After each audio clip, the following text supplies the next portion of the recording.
সুপ্রিয় দর্শক আসসালামু আলাইকুম। আমি সাথী সিম্পল কুকের পক্ষ থেকে আপনাদের সবাইকে স্বাগত।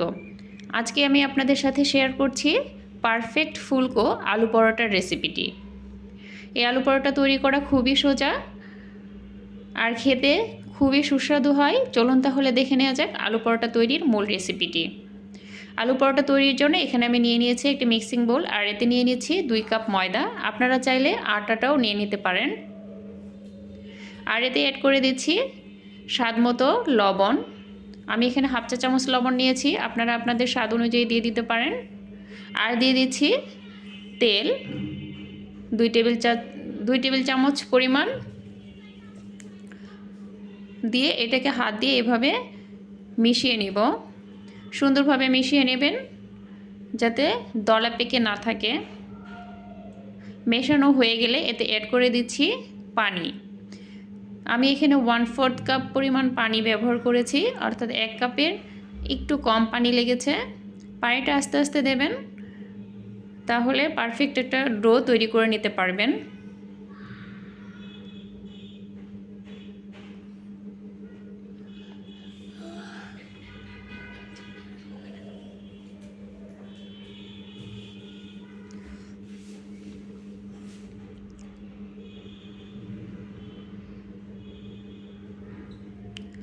একটু সময় নিয়ে ডোটা তৈরি করবেন, তাহলে দেখবেন অনেক ভালো হবে।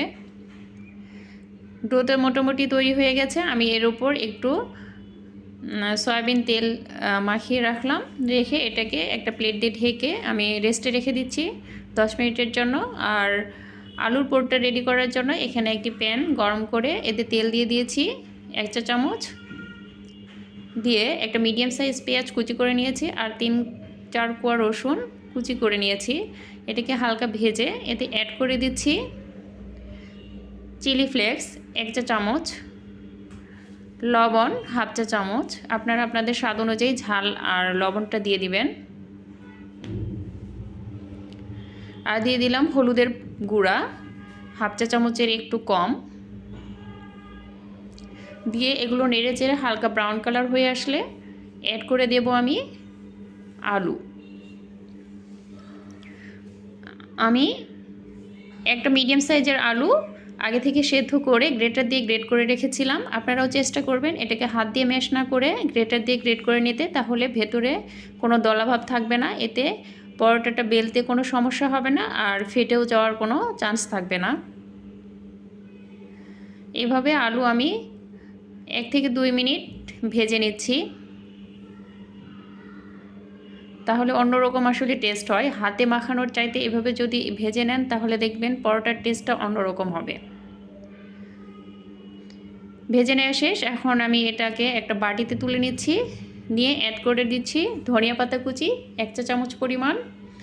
আপনারা চাইলে দিতে পারেন, না চাইলে স্কিপ করতে পারেন। ধনিয়া পাতা আপনাদের পছন্দ না হলে না দেবেন। আর যে ডোটা তৈরি করে রেখেছিলাম ওখান থেকে আমি 3টা লেচি কেটে নিয়েছি। আমি 3টা পরোটা করব, আপনারা আপনাদের পছন্দ মতো লেচি কেটে করবেন। কতটা বড় চাচ্ছেন বা ছোট চাচ্ছেন সেটার উপর ডিপেন্ড করে 3টা-4টা করে নেবেন।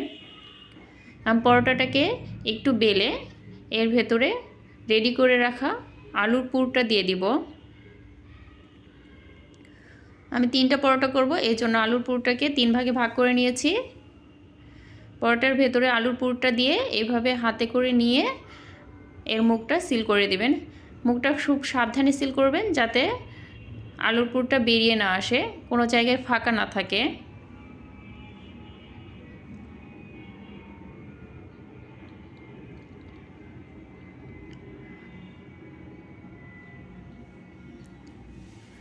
নিয়ে এখন এটা বেলে নিচ্ছি।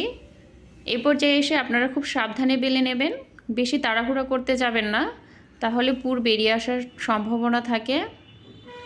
আস্তে আস্তে প্রেস করে এটা বেলে নিতে হবে।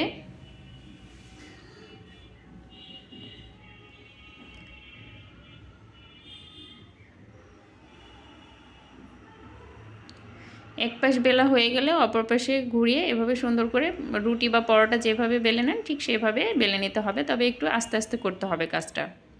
আমার বেলে নেওয়া শেষ। আমি একটি প্যান বসিয়েছিলাম চুলায় আর প্যানটা গরম হয়ে এসেছে। এতে দিয়ে দিলাম পরোটাটা। আসলে এখানে আমি কোনো তেল ব্যবহার করি নাই, একটা ডিম পোস্ট করে রেখেছিলাম ছেলের জন্য, সেটার উপরে আমি এটা দিয়ে দিয়েছি। আগে থেকে তেল দেওয়ার কোনো প্রয়োজন নাই। পরোটাটা যখন একটু সেকা হয়ে যাবে সেই পর্যায়ে এসে তেল দিলেই হবে, মানে পরোটার কালারটা চেঞ্জ হয়ে আসার পর তেল দেব।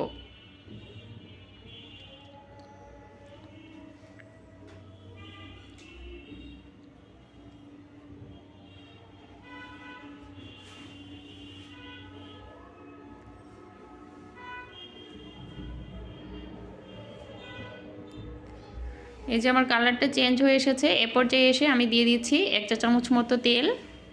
আপনারা চাইলে ঘিও ব্যবহার করতে পারেন, ঘি দিলে ফ্লেভারটা অন্যরকম আসে, খেতে আরও বেশি স্বাদ হয়।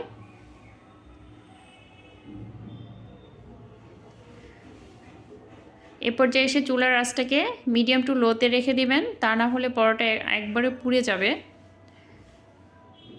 লোতে রেখে আস্তে আস্তে সুন্দর করে ভেজে নেবেন, কতটা ক্রিস্পি চাচ্ছেন সেই অনুযায়ী ভেজে নেবেন।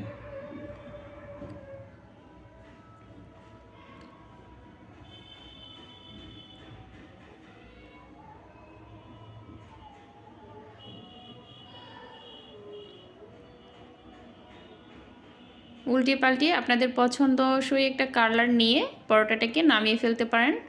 আমার পরোটা মোটামুটি ভেজে নেওয়া শেষ, আমি এরকম কালারটাই চাচ্ছি, খুব সুন্দর একটা কালার এসেছে, এখন আমি নামিয়ে ফেলবো।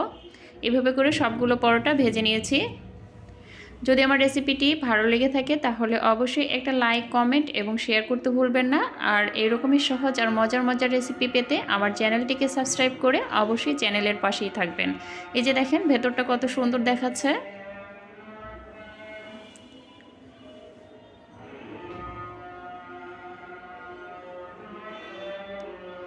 তাহলে আজকের মতো বিদায় নিচ্ছি, দেখা হবে আগামী পর্বে। আল্লাহ হাফেজ।